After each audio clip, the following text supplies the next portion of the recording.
নমস্কাৰ মই মনজিত আৰু আপোনালোকৰ মাজলৈ এটা মই নতুন এপিছ'ড লৈ আহিছোঁ। এইটো হৈ গ'ল মোৰ আড্ডা। মানে মই এতিয়া মাহেকৰ মূৰত এটা বা দুটা মই আড্ডা মোৰ চেনেলত ব্ৰডকাষ্ট লগতে আড্ডাটো দিম। আৰু আজি মোৰ আড্ডাৰ এইটো ট্ৰেইলাৰ হয়। মই একচুৱেলি ফুল এপিছ'ডটো আপোনাক শ্বুট কৰিম মই আফটাৰ 3 days। তো আজি মোৰ লগত আছে মৃদুপৱন বৰা। নমস্কাৰ দাদা, অকণমান আপোনাৰ আজি এই যে ছামাৰ ৱৰ্কশ্বপ চলি আছে, সেই ৱৰ্কশ্বপৰ বিষয়ে অকণমান ক'ব। হয়, এই ছামাৰ ৱৰ্কশ্বপটো আমাৰ ৰেড কাৰ্ডিনেল ম'শ্যন পিকচাৰ্ছ হয়। আমি অৰ্গেনাইজ কৰিছোঁ, অনুষ্ঠিত কৰিছোঁ ডিব্ৰুগড় গভৰ্ণমেণ্ট বইজ হাই স্কুলত।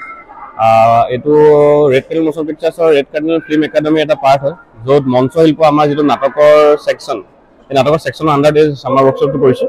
ছামাৰ ৱৰ্কশ্বপটোৰ মূল উদ্দেশ্য কৰাৰ কাৰণ এইটোৱে যে আমি ডিব্ৰুগড়ত স্থায়ীভাৱে ডিব্ৰুগড়ত এইখিনি শিশু এটা গ্ৰুপ এটা আমি তৈয়াৰ কৰিব চেষ্টা কৰি আছোঁ, যাতে ৰেড কাৰ্ডিনেল ম'শ্যন পিকচাৰ্ছৰ যিমানখিনি আগলৈ যিমানখিনি কাম আছে, যেনে আমি যিহেতু চিনেমা বেকগ্ৰাউণ্ডৰ বা অভিনয় মঞ্চৰ বেকগ্ৰাউণ্ডৰ থিয়েটাৰ আৰু চিনেমাক লৈ যিখিনি আমাৰ প্ৰজেক্ট থাকিব, সকলোকে যাতে আমি সৰু ল'ৰা ছোৱালীখিনি লৈ আমি আগবাঢ়ি লৈ যাব পাৰোঁ, সেই এটা আমাৰ উদ্দেশ্য। লগতে অকল নাটকেই নহয়, ইয়াত চিনেমেটিক এক্টিঙৰ ওপৰতো বিশেষ গুৰুত্ব দিছোঁ আমি। লগতে ইয়াতে য়োগা থাকিব ফিজিকেলৰ কাৰণে, গীত থাকিব, নৃত্য থাকিব, লগতে কবিতা থাকিব, কবিতা ৰিচাইটেশ্যন হ'ব।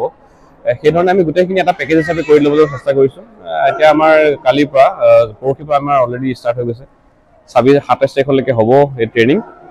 তাৰ মাজতে আমি এখন শ্বৰ্ট ফিল্ম কৰিম, চিনেমেটিক যিটো এংগল সেইটো অকণমান তাহাঁতক শিকাবলৈ মানে বা চিনাকি কৰাই দিবলৈ। 29 তাৰিখে ডিষ্ট্ৰিক্ট লাইব্ৰেৰীত আমাৰ গধূলি প্ৰগ্ৰেম হ'ব, দিনজোৰা কাৰ্যসূচী। তাত আমি দুখন ওৱান এক্ট আমি তাতে পাৰফৰ্ম মানে ইহঁতৰ হতুৱাই চিলড্ৰেনখিনিৰ হতুৱাই আমি হেৰি কৰাম।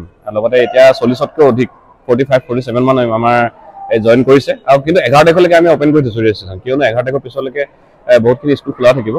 সেইটোৱে আৰু তো দাদাৰ এই সম্পূৰ্ণ ৱৰ্কশ্বপটোৰ ভিডিঅ' আমি এটা আড্ডা হিচাপে আমি ল'ৰা ছোৱালীৰ পৰাও জানিব বিচাৰিম।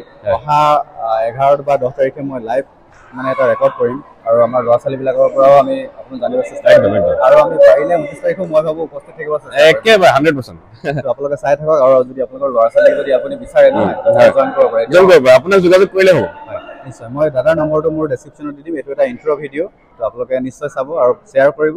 যদি আপোনালোকে ডিব্ৰুগড় ডিষ্ট্ৰিক্ট লাইব্ৰেৰীত 19 তাৰিখে হ'ব। কিন্তু এতিয়া আমাৰ কৰ্মশালা চলি আছে আপোনাৰ ডিব্ৰুগড় গভৰ্ণমেণ্ট বইজ হাই স্কুল 10টা বজাৰ পৰা 1টা বজালৈকে। ঠিক আছে দাদা, ধন্যবাদ। ঠিক আছে, আপোনালোকে চাই থাকিব আৰু জনাব জইন কৰিব।